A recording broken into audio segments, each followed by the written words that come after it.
White Cards. Livro 1. O Começo de Tudo. Autor George R. Martin. Prólogo. De Tempos Selvagens, uma história oral dos anos dos pós-guerra. Estúdios Turkel Pantheon, 1979. Herbert Helen Cranston. Anos depois, quando vi Michael Haney sair daquele disco voador em um dia que a Terra parou, recostei-me em minha esposa e disse: é assim que o emissário alienígena deveria aparecer. Sempre suspeitei que foi a chegada de Tachion que lhes deu a ideia do filme, mas você sabe como Hollywood modifica as coisas. Eu estava lá, então sei como realmente foi. Para começar, ele desceu em White Sands, não em Washington. Ele não tinha um robô e não atiramos nele. Considerando o que aconteceu, talvez devêssemos, não é? Sua nave, bem, certamente não era um disco voador e não parecia droga nenhuma com os nossos V2, capturados ou mesmo com os foguetes lunares na prancheta de Werner. Violava qualquer lei conhecida da aerodinâmica e também a relatividade de Einstein. Ele veio à noite, a nave toda coberta de luzes, a coisa mais bonita que já vi. Pousou com um baque no meio do campo de teste, sem foguetes, hélices, rotores ou qualquer meio de propulsão visível. A superfície externa parecia coral ou algum tipo de rocha porosa, coberta com espirais e esporões, como alguma coisa que você poderia encontrar em uma caverna de calcário ou ver durante um mergulho no fundo do mar. Eu estava no primeiro jipe a alcançá-la. Quando cheguei, Tati já estava do lado de fora. Michael Haney tinha ficado bem naquele traje espacial azul prateado, mas Tachion parecia o cruzamento de um dos três mosqueteiros com um artista de circo. Não me importo de dizer que todos nós estávamos com bastante medo de ir até lá. Tanto os garotos dos foguetes e os sabichões quanto os soldados. Lembro-me daquela transmissão do Mercury Theatre em 1939, quando Orson Welles fez todo mundo pensar que os marcianos estavam invadindo Nova Jersey, e eu não conseguia deixar de pensar que talvez, daquela vez, estivesse acontecendo de verdade. Mas assim que os holofotes bateram nele, ali de pé na frente da nave, nós relaxamos. Ele simplesmente não era assustador.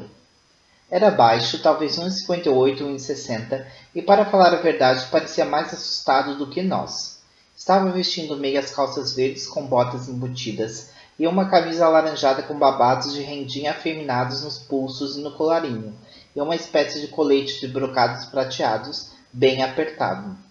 O casaco era uma coisa amarelo-limão, com uma capa verde sacudindo ao vento atrás dele e chegando até o tornozelo. Tinha no alto da cabeça um chapéu de aba larga, com uma comprida pluma vermelha se projetando, mas quando me aproximei vi que na verdade era alguma estranha pena pontuda. O cabelo caía sobre os ombros, de início achei que era uma garota. Também era um tipo de cabelo peculiar, vermelho e brilhante como fios de cobre finos. Eu não sabia o que pensar, mas me lembro de um dos nossos alemães comentando que ele parecia um francês. Assim que chegamos, ele foi caminhando lentamente até o jipe, destemido, caso prefira assim, se arrastando pela areia com uma grande bolsa enfiada sob o braço. Começou a nos dizer seu nome e ainda estava dizendo quando outros 4 jipes chegaram. Falava inglês melhor do que a maioria dos nossos alemães, apesar de ter aquele sotaque esquisito, mas no começo foi difícil ter certeza quando passou 10 minutos nos dizendo seu nome. Fui o primeiro ser humano a falar com ele. Por Deus que é verdade, e não me interessa o que qualquer outra pessoa lhe diga. Fui eu. Saí do jipe, estendi a mão e disse: Bem-vindo aos Estados Unidos. Comecei a me apresentar, mas ele me interrompeu antes que eu conseguisse falar.